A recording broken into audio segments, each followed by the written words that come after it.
Hi there guys, I'm Danny and welcome to today's episode of All Monsters Go to Space.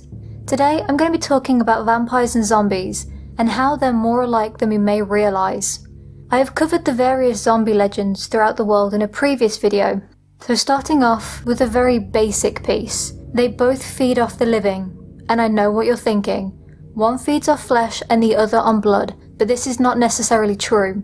All it says for both is that they feed off the living, and some beings, like a psychic vampire, feeds on the energy of a person, much like the Hana-ona in Japan who feeds off a loved one, and as they do, this person becomes sicker and more tired with time, eventually leading to death. Next is their appearance. Both zombies and vampires are described in various sources as being an emaciated and skeletal corpse, or bloated and red or with purple skin, or even a decomposing and rotting corpse. It's only really in books and movies in the recent couple of decades where vampires are beautiful. Phil has covered this in previous videos as well, so don't forget to check those out. And again, vampires can be fast, slow, shuffling, or animalistic, much like zombies. The Jiangshi from China falls under the classification of both if you actually look it up.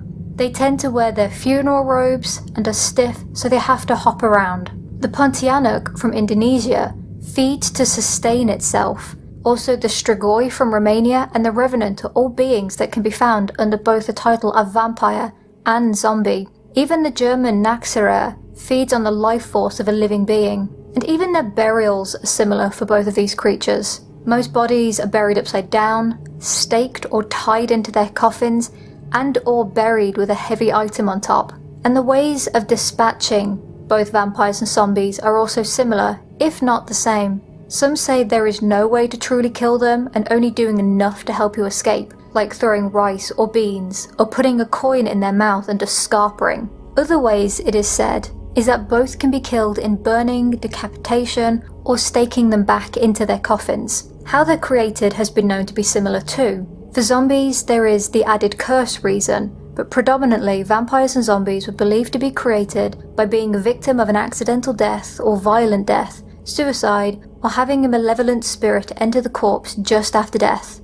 But also a person could be turned into one of these creatures by being bitten, or in some cases it's written to being pinched by one of the creatures. Now last but not least, their abilities. For both of them, it can range from super strength, speed, senses, shape-shifting, and even immortality. Most of these things are known only for vampires in modern day tellings. This is primarily because of popular culture rather than from the myths and legends that came way before. Now the term vampire and the stories of vampires that we kind of know today specifically originated in the 18th century around southeastern Europe, and so this is really how and when vampires started becoming separate entities from zombies. But predominantly, they're actually the same being, just with a different name, and spun in a completely different way in the modern day.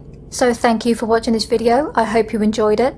If you did, leave a like, subscribe and hit that notification bell to be notified of when we upload next. Thank you again for watching, and I'll see you in the next one. Bye!